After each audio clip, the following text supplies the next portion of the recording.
নমস্কার দর্শক বিন্দু, আজিকর মেডিকেল কলেজে যে মহিলা ডাক্তার নৃশংসভাবে তাকে ধর্ষণ করে তারপর হত্যা করা হয়েছে, সেটা সত্যি মর্মান্তিক বিষয়। আজকে যে খবরটা আপনাদের দেখাবো, সেই খবরটা দেখলে আপনারা কিন্তু সত্যি অবাক হয়ে যাবেন এবং পুলিশের যে গাফিলতি আছে তা আমি আপনাদের এই ভিডিওতে স্পষ্টভাবে দেখিয়ে দেবো। তাই ভিডিও স্কিপ না করে শেষ পর্যন্ত অবশ্যই দেখতে থাকুন। তো এই যে খবরটা আপনারা দেখতে পাচ্ছেন TV9 বাংলায়, সেখানে কিন্তু খবরের শিরোনামে বলা হচ্ছে আরজিকর কেসে চাদরটা কিন্তু নীল ছিল, তাহলে লাল চাদরটা কোথায়? জবাব দিলেন DC central Indira Mukhopadhyay.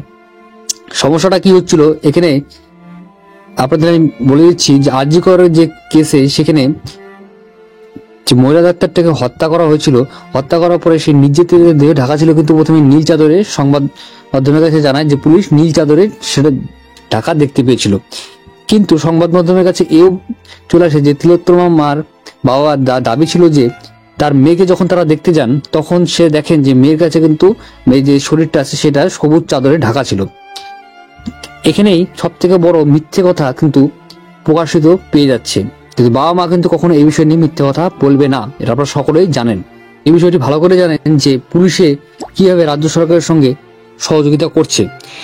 Police কিন্তু দাবি করছে যে তারা নীল চাদরেই তাদেরকে মহিলাকে দেখতে পেয়েছে এবং 12টা 25 থেকে তারা যখন ফটোগ্রাফি এবং ভিডিওগ্রাফি তাদের আইনের মাধ্যমে চালু করেছিল, তারা কিন্তু নীল চাদরে ঢাকা দেখেছিল। তারা তাদের বাবা মা কি মিথ্যে কথা বলবে? সবুজ চাদরে তারা ঢাকা দেখেছিল এবং সাসপেক্ট যে এরিয়া, অর্থাৎ যেখানে নির্যাতিতার হত্যা করা ছিল সেই সাসপেক্ট এরিয়াটাকে কিন্তু চেঞ্জ করা হয়েছিল, কারণ যে নির্যাতিতরা ছিল সেখানে তার যে দুটো পা আছে না, দুটো পা সে 180 ডিগ্রি অ্যাঙ্গেলে তাকে ছিঁড়ে ফেলা হয়েছিল একেবারে, এবং যে নির্যাতিতার যে গোপন অঙ্গ আছে এবং সেটাকে একেবারে ক্ষতবিক্ষত, মানে বলার ভাষা রাখে না যে কিভাবে তাকে মারা হয়েছিল এবং হত্যা করা হয়েছিল, সেটা বললেই গা শিউরে ওঠে।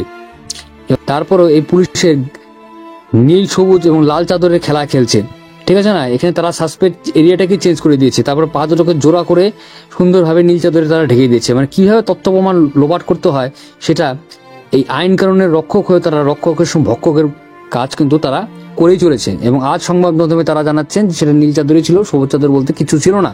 এটা সম্পূর্ণ মিথ্যে, ভুল। তারা এটা প্রমাণ করতে যাচ্ছে, কিন্তু মানুষ জনগণ অত বোকা না, তারা এটা প্রমাণ করে দেবে যে এখানে যে ধামাচাপা এবং যে প্রমাণগুলি লোপাট করছে তা কিন্তু স্পষ্ট আমরা কিন্তু দেখতে পাচ্ছি।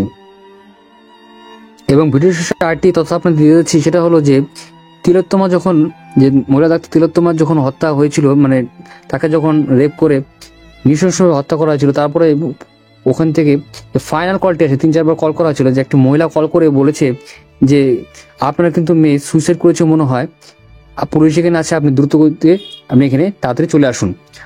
তো সেখানে সবাই কিন্তু দেখতে পেরেছিল তাকে কিন্তু নৃশংসভাবে ধর্ষণ করে হত্যা করা হয়েছিল। তারপরেও তাদের যে সহকর্মী আছে কি নির্মম ভাবে এবং মিথ্যে কথা তারা বলতে পারে, সত্যি মানুষ যে কত বেইমান হতে পারে তা এটা এই ভিডিওটা আপনারা দেখলে বুঝতে পারবেন, এবং যে ভাইরাল অডিও ক্লিপটা আছে সেটা শুনলে কিন্তু আপনারা স্পষ্টভাবে বুঝতে পারবেন।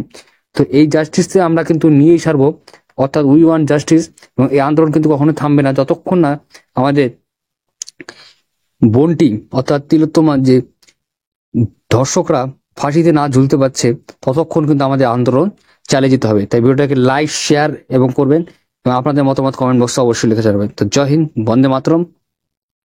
ধন্যবাদ আমার ভিডিওটি দেখার জন্য।